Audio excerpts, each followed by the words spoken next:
हम कई बार सुनते आए हैं और ये सच भी है।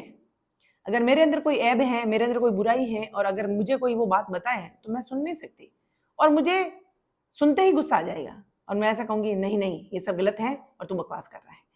क्षमा करी, मैं हूं शोभा भाटी। क्योंकि सच होता ही ऐसा है। सच थोड़ा कड़वा होता है, लेकिन इसकी सबसे अच्छी बात यह है कि सच सच होता है। वो वास्तविकता होती है, उसके पैर होते हैं, वो स्थायित्व होता है, या फिर हम कह सकते हैं कि वो हमारी जिंदगी की सच्चाई है। लेकिन इजीली हम लोग उसको एक्सेप्ट नहीं कर सकते, अवॉइड नहीं कर सकते। हमसे होता नहीं है क्योंकि वो हमारे जिंदगी की एक ऐसी सच्चाई है जो शायद उसको फॉलो करने में हमें थोड़ी सी कठिनाइयां महसूस होती हैं या फिर हार्डवर्क लगता है। लेकिन इजीली झूठ बोल के, फरेब करके, धोखा करके, नशा करके या बहुत सारी ऐब ऐसी होती हैं वो करके अगर कुछ ही सेकंड के अंदर हमें खुशी महसूस हो जाती है, कुछ ही समय में हम लोग पैसे वाले हो जाते हैं या फिर बहुत सारी भीड़ हमारे पीछे चलने लग जाती है या फिर लोग हमसे बात करने लग जाते हैं तो हमें अच्छा लगता है, क्योंकि हमें ऐसा लगता है कि अगर ऐसा करने से अगर बहुत सारे लोग हमारे आगे पीछे घूमते हैं तो फिर करने में क्या जा रहा है। लेकिन ये सोच हमारी तब तक रह सकती है जब तक हम लोग फेक लाइफ जी रहे हैं। वास्तविकता में जाने के लिए हमें हमारी वास्तविकता को पहचानना होता है। चलिए आज का मैं मुद्दा आप लोगों के सामने रख देती हूँ। अगर मैं ये बोलूं तमाम महिलाओं को, मेरी बहनों को, बेटियों को, माओं को, सभी को, अगर मैं बोलूं कि आज के समय में जितने भी प्रताड़ना, क्राइम, जितने भी शोषण, ये सब महिलाओं को, बेटियों को, बच्चों के ऊपर जो हो रहे हैं, अगर मैं ये कहूं कि कहीं ना कहीं 80 से 90% इसके लिए महिलाएं खुद जिम्मेदार हैं, तो शायद आपको सुन के बुरा लगेगा।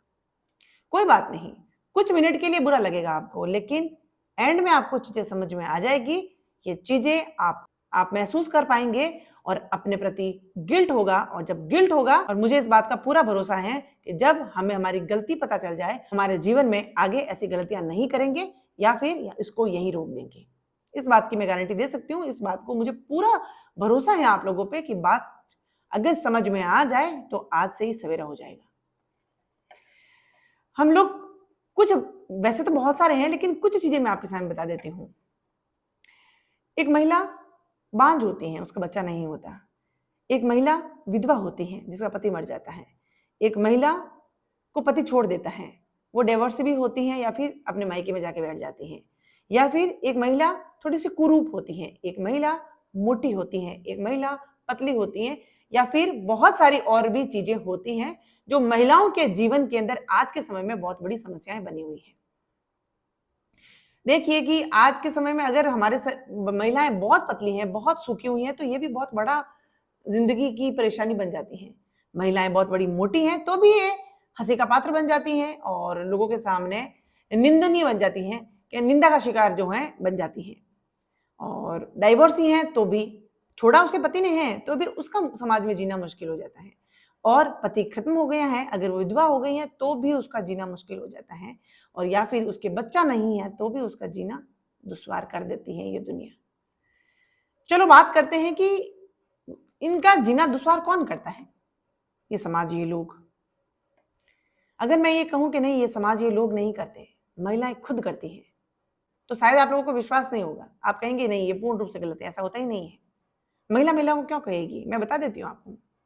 मैं आप लोगों के सामने कुछ चीजें ऐसी रखती हूँ जिससे शायद जो महिलाएं समझ सकती हैं, जिनको समझ में आ जाएगी चीजें, वो अपनी जिंदगी में इस गलती को कभी नहीं दोहराएगी। चलिए, एक परिवार है जिसके अंदर दो बेटे हैं, 3 बेटे हैं। बेटे, एक उसमें पढ़ ही नहीं रहा है, एक पढ़ रहा है, एक कहना नहीं मानता है, चलता है। माता पिता कभी इसको किसी को पीटते हैं, कभी किसी को डांटते हैं, लेकिन प्रेम बराबर रहता है। प्रेम में कभी भी ऊंच नीच नहीं होती, उनके बीच में कभी भी फर्क नहीं किया जाता। आपने देखा होगा। कब तक? जब तक उन बेटों की शादी नहीं हो जाती।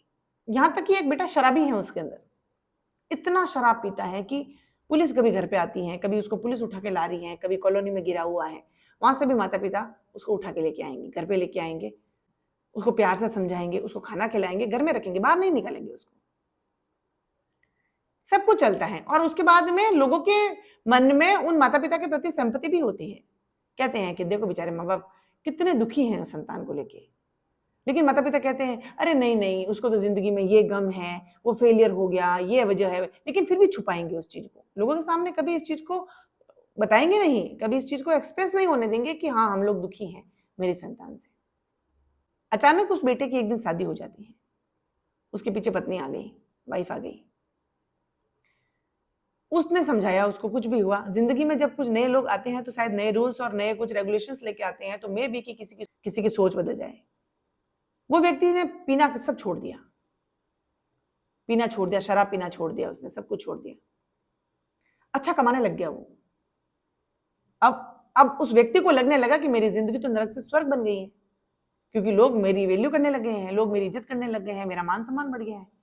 तो अब उसकी जिंदगी के अंदर उसकी पत्नी की वैल्यू बढ़ जाती है, क्योंकि उसको ऐसा लगता है कि इसके आने से या फिर इसने मेरी जिंदगी के अंदर कुछ बदलाव किए हैं, या जब से ये मेरी लाइफ में आई है मेरी जिंदगी बदल गई है। अब आप सोचिए, ऐसे ऐसे केसेस नॉर्मल नहीं है, मैक्सिमम आपको मिल जाएंगे। माता पिता के मन के अंदर वो बेटा खराब हो जाता है, कपूत हो जाता है अचानक से। अब वो बेटा कहता है कि नहीं मेरी औरत के आने की वजह से हुआ है, तो अब उसको ईर्ष्या होने लग जाती है माँ को, पिता को, कि ऐसा कैसा हो गया। जो बेटा हमसे नहीं संभला, जो बेटा हमारा कहना नहीं मानता, आज वो पराई औरत का कहना मानता है। यहां पे आपको कुछ चीजें समझ में आ रही है? बेटा वही था, पहले बिगड़ा हुआ था, अब सुधर गया है, अब वो लाइन पे आ गया है, वो सभी अच्छे काम करने लगा है जो एक ह्यूमन बीइंग को करने चाहिए, एक अच्छे बेटे को करने चाहिए। उनको यहाँ पे प्रॉब्लम इस चीज से नहीं है कि वो सुधर गया, उनको प्रॉब्लम है कि एक औरत ने उसको सुधार दिया। एक औरत ने जब से उसकी जिंदगी के अंदर एंट्री ली और वो सुधर गया, और उसकी नजरों में उस महिला की इज्जत हो गई। ऐसे केसेस आपको देखने को मिलेंगे। यहां पे आपको समझ में आ रहा है कि ये चीजें क्या हो रही है? यहाँ पे यह साफ सिद्ध होता है कि एक महिला दूसरी महिला को कभी आगे बढ़ता हुआ नहीं देखती, या फिर उसका मान सम्मान कभी अवॉइड नहीं कर सकती। वो रेयर हैं, वो रेयर होंगे, आप देखेंगे 1000 परिवार होंगे, उसमें से इक्के दुक्के परिवार ऐसे होंगे जहां पे उसको एडमायर किया जाएगा, उसको इस चीज के लिए अप्रिशिएट किया जाएगा कि देखो इसने जो है हमारे घर की दशा ही चेंज कर दी है, या फिर हमारे घर को नरक से स्वर्ग बना दिया है, हमारे बेटे ने तो हमारा जो है जीवन नरक बना के रख दिया था। दूसरी बात, एक महिला जो अभी तक अपने बेटे को कभी भी गाली नहीं देती थी, इतना शराब पीता, वो समाज में इतना नाम खराब कर रहा था, गलियों में नीचे गिर जाता, लोग उसको आके कहते, पुलिस वाले उसको आके बोलते, एक्सीडेंट कर देता, तब भी उसने कभी जाके अपने बेटे की बुराई कभी बार नहीं करती, कभी नहीं करती माताएं। लेकिन अचानक से अगर वो सुधर जाए तो अब वहां पे बेटा और बहू दोनों खराब हो जाते हैं। बेटा और बहू इसलिए खराब हो गए क्योंकि बेटा अब किसी और की इज्जत करने लग गया, बेटा अब उसका कहना मानने लग गया, और उस औरत से इसलिए हो गई क्योंकि उसकी इंपॉर्टेंस उनके बेटे की नजरों में हो गई। ये सब चीजें पता है आपको, ये सब चीजें प्लान की गई हैं, ये हमारे दिमागों के अंदर भरी गई है। वरना जिंदगी का फंडा बिल्कुल सिंपल सा है, बिल्कुल सिंपल सा है। आज मैं अपने ऊपर लेके आप लोगों को समझाने की कोशिश करती हूँ। मेरे 2 बेटे हैं, मैं जब इस घर में बहू बन के आई तो फिर मैंने देखा कि हस्बैंड है, अगर वो मेरा कहना मान रहा है या फिर मेरे से पूछ के कोई काम कर रहे हैं, मेरे को मान सम्मान दे रहे हैं, मेरे को इज्जत दे रहे हैं, सब कुछ है, तो ये सब चीजें मैं चाहती हूँ, होनी चाहिए। एक लाइफ पार्टनर में हूँ तो मुझे चाहिए ये सब चीजें। अगर ये सब चीजें मेरे को मिली हैं, सब कुछ यही है, तो ये सब सेम थिंग जो मेरे बेटे के पीछे आएगी वो भी तो ये चीजें एक्सपेक्ट करेगी। अब जब मैं इस घर के अंदर आई थी तो जिम्मेदारियां मेरे ऊपर पड़ गई, मैंने ले ली, मैंने और जिम्मेदारियों को पूरी तरह से निभा दिया। अब ये जिम्मेदारियां मुझे भी आगे सौंपनी होगी। अब मैं ये सोचूं कि नहीं, मेरा आज से जो 10 साल पहले जो घर में दबदबा था, मेरा जिंदगी पर ऐसा चलेगा जब तक मैं जीवित रहूंगी। ऐसा नहीं होता, समय समय के साथ में चीजें चेंज होती हैं। मुझे ये चीजें समझनी होगी कि अब जो मेरा बेटा बड़ा हो गया है, अब मेरे बेटे के पीछे जो मेरे घर में अब जो आएगी वो बहू है, जो कि आज से कई वर्षों पहले मैं थी। मैंने भी आके ये चीजें एक्सपेक्ट की होगी कि भाई मेरे घर के अंदर, इस घर के अंदर मुझे मान सम्मान मिले और मेरी इज्जत हो। मैं अपना पूरा परिवार, अपने माता पिता, अपने रिलेटिव्स, अपना फ्रेंड सर्कल, अपना करियर छोड़ के अभी यहाँ आई हूँ तो मुझे यहाँ मान सम्मान मिले। ये सेम थिंग वो जो अब मेरे बेटे के पीछे आएगी वो भी यही करेगी, कल को उसके बेटे की बहू आएगी वो भी यही एक्सपेक्ट करेगी। तो ये सिलसिला जिंदगी का, इसी को परंपरा कहते हैं। अब मुझे यहाँ पे कुछ चीजें सेक्रीफाइस करनी होगी। अब मेरे बेटे की बहू आई है तो मुझे ये चीज समझनी होगी कि ठीक है, अगर मेरा मान सम्मान बना रहे तो घर की जिम्मेदारियां मुझे उसको देनी होगी, कुछ डिसीजंस उसको लेने होंगे। वो डिसीजन अगर लेती है तो उसमें मुझे हामी भी भरनी होगी। मान लो कुछ डिसीजंस अच्छे नहीं है, लेकिन एकदम से मैं बाइकआउट नहीं कर सकती उसका। समय पे आने के बाद में कुछ चीजों को एज एल्डर, एज हम घर के बड़े होने के नाते हम उन चीजों को समझा सकते हैं कि अगर आप इस काम को इस तरीके से करते हो तो it will be fine and it will be very easy for you. अब मैं ऐसा कहूं कि ये कैसे हो गया कि मेरे जीवित कोई और डिसीजन ले रहा है, ये है सबसे बड़ा दुखों का कारण। आज मेरे बेटे के पीछे मैं बहू लेके आती हूँ, खुदा ना खास्ता उसके बच्चा नहीं हो रहा, ये तो उसके प्रति सिंपैथी होनी चाहिए ना। एक वो महिला है, उसको एक नारीत्व निभाने का सौभाग्य नहीं मिल रहा है, वो जिंदगी में खुद कितनी दुखी है, तो मुझे तो उसके साथ में खड़ा होना चाहिए। जो कमियां उसकी जिंदगी में रह गई उसकी भरपाई कर पाऊं, उसको समझा पाऊं, उसके लिए प्रयास कर पाऊं, कोशिश कर पाऊं। मैं यहाँ पे उसके विरुद्ध खड़ी हो जाती हूँ कि ये तो बांझ है, इसने मेरे बेटे का करियर खराब कर दिया, क्या पता कमी मेरे बेटे में हो, ये चीजें भी हो सकती है। और नहीं मिला उसको सौभाग्य तो वो खुद दुखी है, तो मैं तो उसकी एक माँ की जगह ले रही हूँ और वो मुझे माँ कह रही है, तो फिर how it is possible for me I blame to her. किसी का पति खत्म हो जाता है, उसकी तो दुनिया वैसे ही लूट गई, अब उसको आप ये कहेंगे नहीं तू तो विधवा है, ये जो है शगुन के काम में वहां नहीं जाना चाहिए, ये इस काम में तुम्हें वहां नहीं जाना चाहिए, तुम तो ये हो, तुम तो वो हो, तुम अपशगुनी हो, ये चीजें हो। और ये चीजें कर कौन रहा है आपको पता है? महिलाएं कर रही है। आज बेटी 20-22 साल की हो जाती है, घर में पिता कभी इस चीज को लेकर कभी वरीड नहीं होता कि मेरी बेटी 22 साल की हो गई, अब इसकी शादी कर दो, अब ये कर दो। पिता फिर भी इस चीज को कहीं ना कहीं कॉम्प्रोमाइज करता है और कहीं ना कहीं इस चीज को सपोर्ट करता है कि नहीं वो पढ़ रही है, पढ़ने दो, वो जॉब करना चाहती है, करने दो। मोस्टली पर फैमिलीज के अंदर आप देखिए, लेकिन माँ क्या कहेगी, नहीं नहीं आप इसको टाइम पे शादी कर दो, क्योंकि वो खुद चाहती हैं कि जो जिम्मेदारियां मेरे ऊपर पड़ी थी, जो परंपरा है, जो नारी को दब के रहना है या फिर आखिरकार करना तो घर का काम ही है, आखिरकार पुरुषों से पीछे रहना है, ये सोच मेरे ब्लड के अंदर हो चुकी है।